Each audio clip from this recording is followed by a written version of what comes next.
and welcome back. So, y'all, I'm all up in my feels this morning. I've been watching The Chosen, and oh my gosh, if you can watch that show and not shed a tear, something might be wrong with you. I'm just saying. Anyway, no judgment here though. Got our little book. This is what it looks like. Got to talk to somebody, God. Marjorie Holmes, Conversations with God. And we're just going to see where the Lord leads us. I mean, yesterday he was talking about his son, when his son goes to war. And it's just like, how can he use these things to just minister to us? But he does, because he's God. I mean, how did he feed the multitude with 5 loaves of bread and 2 fish? You know, little as much when God's in it. Okay, so let's just see where he leads us. So many of these we have read. Okay, so if you have this little book, we're going to be reading from page 94 and part of 95. It's under the grouping The Mavericks, and the title of it is You Don't Have to Choose Up Sides. I don't know what that is, so let's just see what he has to say. Let's get started. God, it does not help my faith to be with blind, incredulous people who have inherited their religion, or whose beliefs are packaged mixed, and who accept you only because they have never questioned you, because they do not think. In many ways, they are worse than the skeptics, the agnostics, the atheists who doubt you or deny you altogether. I cannot abide dumb or bigoted people. I want to flee to the intellectuals. I want to be on the side of people who at least have some logical reasons for what they think. Lord, help me to remember that I do not have to choose up sides. That my own faith has nothing to do with either kind of people. Faith is my own private need of you reaching out to find you. Faith is my own intelligence responding to yours. My faith is my knowledge that in your vast intelligence, you created this world and me. My faith is my growing conviction that you are not off somewhere running the universe, but here, now, with me, that you care about me. Thank you for this faith. Wow. And how true is that? You know, faith, oh, y'all know I love faith. Oh, I love faith. God loves faith. Faith can move mountains, and it does not take a lot of it to do it either. But, you know, it's like she said, we don't have to choose. We can just know that our faith is our faith, and it is between us and God. And it is our own private need of reaching out to find him. You know, faith is our intelligence, is my own intelligence responding to yours. And that's it. I mean, some days I have faith that I've told y'all before that I could pick up this house and move it. And then there are some days I have just enough faith to survive, to get through. And that's the beauty of faith. It does not require much.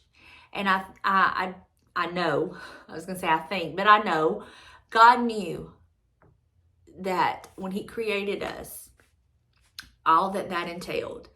And he knew that we could at least have a mustard seed size of faith. He knew that in any situation, we could at least have that much. So that's all he required of us, to totally move in a situation, is the size of a mustard seed. And I don't know if y'all have ever seen one in real life. I have. And it is the tiniest little thing. You look at that and you're like, what? That's all it takes? It is so tiny. But that's all you have to have. It's just that little bit of faith to move, to touch the throne of heaven, for God to move in your situation. You don't have to have the fancy words and the big, long, eloquent prayers. All you've got to have is the Lord help me. Here I am. Your will be done. And that mustard seed size of faith. And it's done. It is done. He will then move in your situation, in his time and in his way, in his will. That's what we have to remember. I stress that so many times, because We think we know what's best, and we think we have it figured out. The Lord will just do X, Y, and Z in this situation. It would all work out. And he don't move that way. And we don't understand why sometimes. But it's because he knows X, Y, and Z. It may have moved in that situation for that moment. But in the long run, it may have caused an even bigger issue.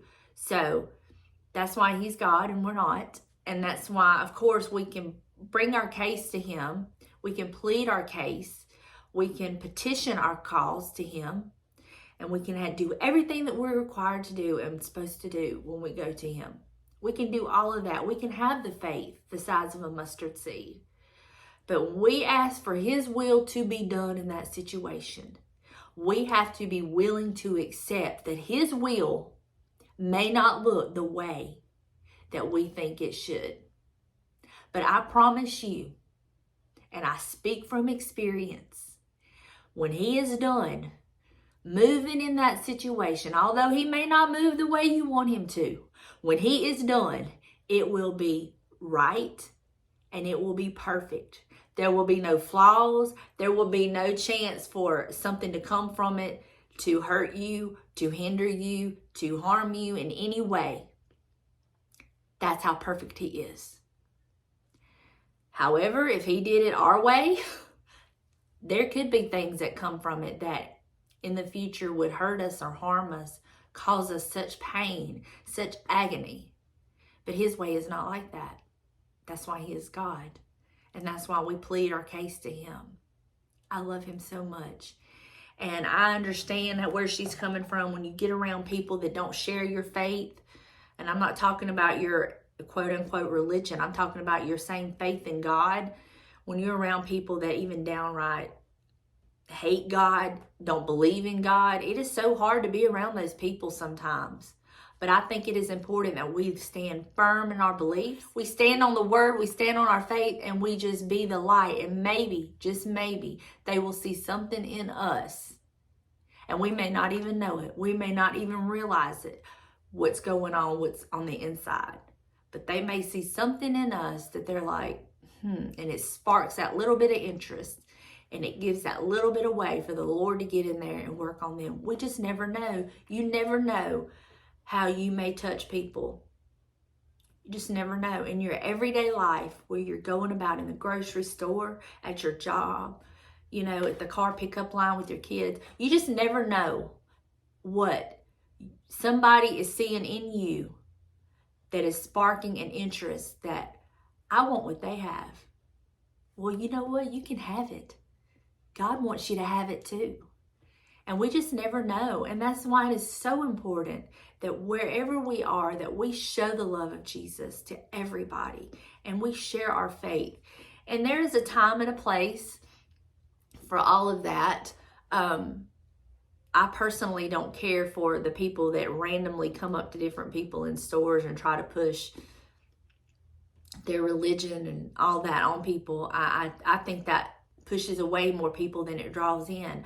But you can be such an example of the love of God just in how you react in everyday situations and how you treat other people, just how you treat them. Because let me tell you something, kindness and love is such a foreign thing these days because people are so filled with hate and anger that when you show that love and that kindness, I promise you, you're going to stick out and they're going to remember that. They're going to remember that. And I know we all have our off days. I'm not saying that I do this and I'm perfect in everything that I do when I go outside or when I go into the world, that I just love everybody and, everybody just sees this love of Jesus. No, but I do my best. And I do, when I find myself out, and if I find myself kind of having that little negative attitude or whatever, I immediately ask God to forgive me for that and to just help me to be what he wants me to be. If he wants me to be a witness to somebody, then he'll put that person in my path and the words to speak to that person.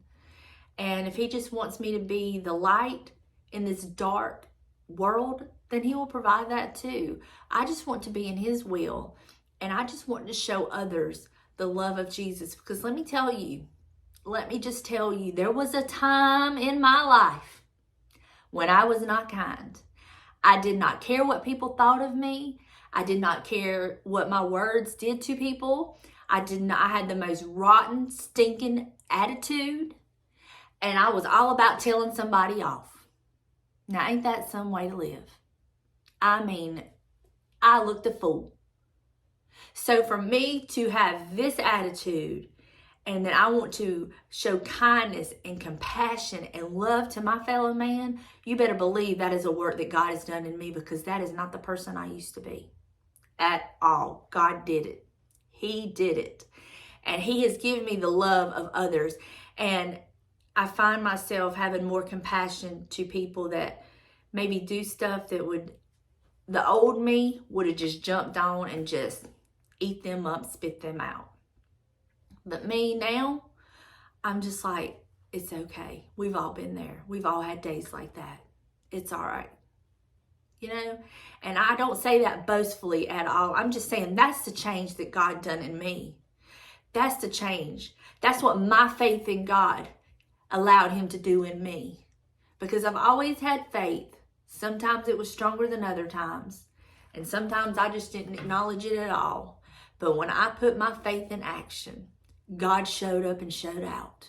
And He is making me every day better than I was the day before. And I thank Him for that. I love Him for that. So I hope this encourages you. I hope this blesses you. I hope that you just keep your faith strong.